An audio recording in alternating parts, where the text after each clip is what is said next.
Je vais vous présenter le nouvel ampli de puissance Emotiva, le XPA Gen 3. Donc il s'agit d'un ampli de puissance modulaire, c'est-à-dire qu'on peut choisir de le commander en 2 canaux et de le faire évoluer jusqu'à 11 canaux à l'aide de cartes mono 300 watts ou de cartes stéréo 80 watts. L'amplification est en classe H, c'est-à-dire qu'elle a tous les avantages d'une classe AB, avec tous les avantages également d'une classe D en termes de chaleur, de consommation électrique ou de poids.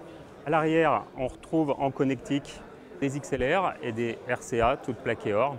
Comme toute la série X, chez Emotiva, la garantie est de 5 ans, pièces et main d'œuvre. Donc par exemple sur un 7 comme on a ici, on a quel module à l'intérieur? C'est les 300 watts? C'est un mix de 300 watts et 80 watts? C'est 7 modules 300 watts.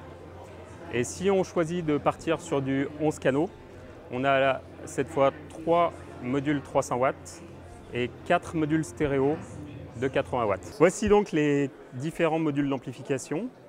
Carte mono 300 watts amovible pour pouvoir mettre d'autres cartes stéréo.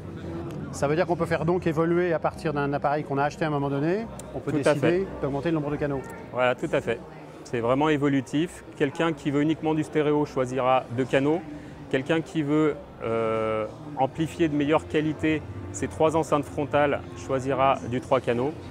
Et pour les installations classiques, on a du 5, du 7, du 9 et du 11. Tout est disponible à l'exception des cartes stéréo qui arriveront d'ici la fin du mois d'octobre. On commence à moins de 1 500 € pour la version 2 canaux et jusqu'à moins de 3 000 € pour la version 7, 9 ou 11 canaux qui sont au même prix.